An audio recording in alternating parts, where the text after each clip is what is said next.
Hello everyone, welcome to this channel word trick with PRN. मेरा नाम है प्रियंका। आज की वीडियो में हम डिस्कस करेंगे idioms and phrases, Hindi meaning के साथ और सेंटेंस में कैसे यूज करते हैं वो भी देखेंगे। हमारा पहला इडियम है buckle down. Buckle down, buckle down हम कब यूज करते हैं, कब बोलते हैं? To start working seriously and with determination. जब हम गंभीरता और दृढ़ निश्चय के साथ काम करना शुरू करते हैं, करना होता है, तो हम कहते हैं बकल डाउन हो जाओ, बकल डाउन करो। It's time to buckle down and finish your assignment. It's time to buckle down and finish your assignments. मतलब अब पूरी मेहनत से अपने असाइनमेंट खत्म करने का समय है, तैयार हो जाओ और इस असाइनमेंट को कंप्लीट करते हैं।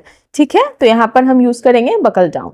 नेक्स्ट है इडियम है big ticket. Big ticket, big ticket का हम यूज तब करेंगे जब समथिंग दैट इज एक्सपेंसिव और हाई इन वैल्यू। जब कोई चीज बहुत ज्यादा एक्सपेंसिव हो या उसकी वैल्यू बहुत ज्यादा हो, तो हम कहते हैं कि ये जो है बिग टिकट है। कोई चीज जो महंगी हो या मूल्यवान हो, तो वहां पर हम बिग टिकट इडियम का यूज करेंगे। जैसे buying a house is a big ticket purchase. Buying a house is a big ticket purchase, मतलब जो घर खरीदना होता है एक महंगा और इंपॉर्टेंट कार्य है। Next one is as right as rain. As right as rain. As right as rain का इडियम का अर्थ होता है to be perfectly fine, healthy और इन गुड कंडीशन। पूरी तरह से ठीक, स्वस्थ या सही स्थिति में। तो इस चीज को अगर हमें थ्रू इडियम बताना हो तो हम क्या बोलेंगे? As right as rain. After a good night sleep I feel as right as rain. अच्छी नींद के बाद मैं पूरी तरह से स्वस्थ और अच्छा महसूस करता हूं। Next one is an old wives tale. An old wives tell.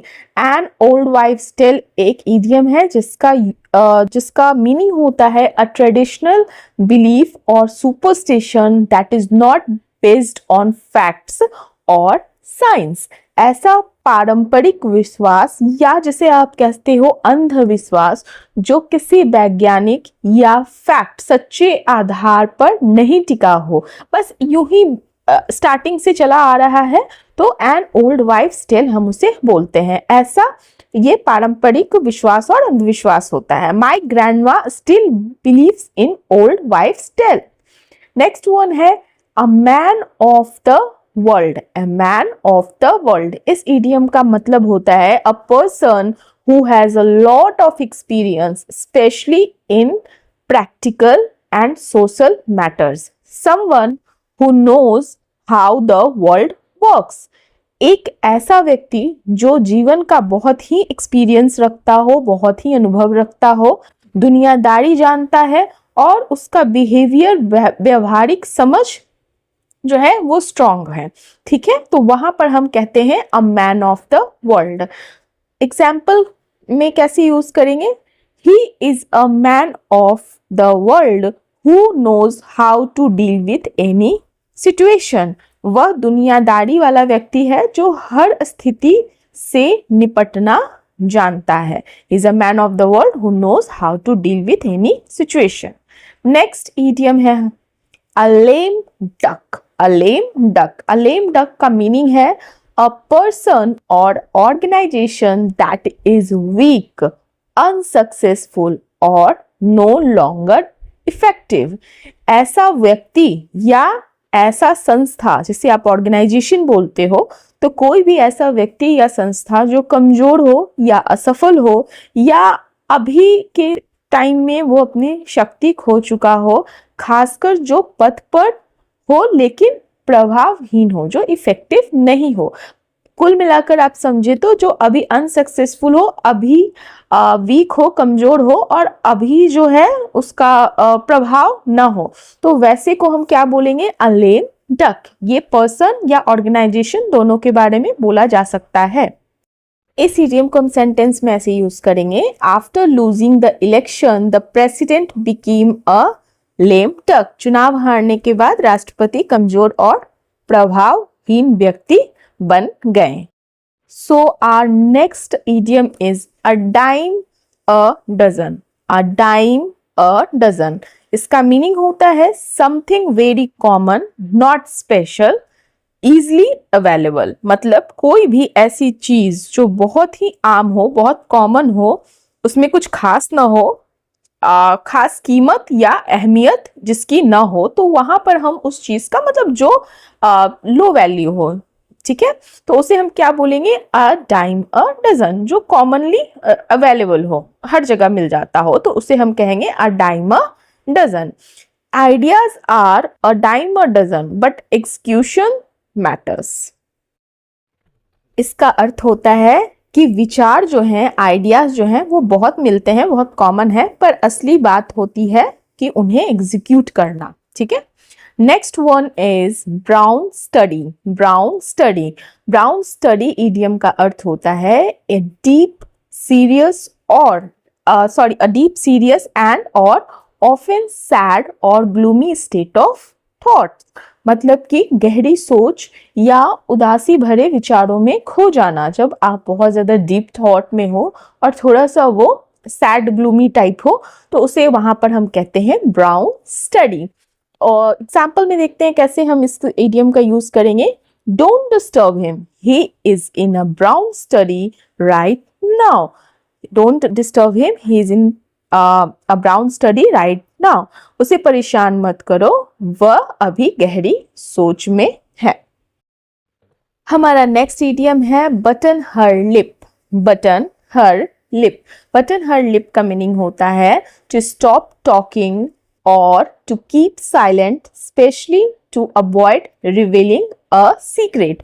बोलना बंद करना या चुप रहना, खासकर किसी राज को न बताने के लिए। कहते हैं ना बटन योर लिप, मतलब अगर मैं तुम्हें कुछ बता रहा हूं तो बटन योर लिप, ये किसी से शेयर मत करना, किसी को बताना नहीं इस कॉन्टेक्स्ट में। She wanted to tell the secret but her friend told her to button her lip. She wanted to tell the secret but her friend told her to button her lip. वह राज बताना चाहती थी लेकिन उसके दोस्त ने उसे चुप रहने को कहा है। फाइन। हमारा नेक्स्ट इडियम है cover up. Cover up. Cover up का मीनिंग होता है टू हाइड द ट्रूथ और समथिंग रॉन्ग। किसी चीज को कवर अप करना, मतलब अगर कुछ गलत है या कुछ है जिसे आप सीक्रेट रखना चाहते हैं, हिडन रखना चाहते हैं, तो वहां पर हम इस इडियम का यूज करेंगे कवर अप। सच्चाई को या किसी गलती को छिपाना। The company tried to cover up the scandal. The company tried to cover up the scandal. मतलब कि जो कंपनी में है वो स्कैंडल, स्कैंडल का अर्थ होता है स्कैम, स्कैंडल, घोटाला। तो कंपनी ने घोटाले को छुपाने की कोशिश की, मतलब उसे कवर अप करने की कोशिश करी। आई होप आप लोगों को समझ में आ रहा हो। अगर समझ में आ रहा हो और अच्छा लगे वीडियो तो प्लीज सब्सक्राइब कीजिएगा। फाइन, चलिए हमारा नेक्स्ट इडियम है a hornets nest. A hornets nest. Hornet nest का अर्थ होता है a situation full of trouble, anger और conflict. A situation full of trouble, anger and conflict. एक ऐसी स्थिति जो बहुत झगड़े, गुस्से या परेशानी से भरी हो। एक कोई भी ऐसा स्थिति, ऐसा सिचुएशन जो बहुत ज्यादा ट्रबल वाला हो, बहुत ज्यादा गुस्से वाला हो, बहुत ज्यादा झगड़ा, परेशानी इस तरह का हो, तो वहां पर हम इस इडियम का यूज करते हैं hornets nest. Fine. His rude comment stirred up a hornets nest at the meeting. Stirred मतलब कि क्या होता है, his rude comment stirred up a hornets nest at the meeting. जैसे कहते हैं ना स्टर करना, हिला देना, मतलब कि उस तरह से क्रिएट हो जाना। तो उसकी जो बदतमीजी, रूड कमेंट, बदतमीजी वाली जो कमेंट थी, उसने मीटिंग में बहुत ज्यादा ट्रबल क्रिएट कर दिया, बहुत ज्यादा हंगामा खड़ा कर दिया। ये इस सेंटेंस का अर्थ है।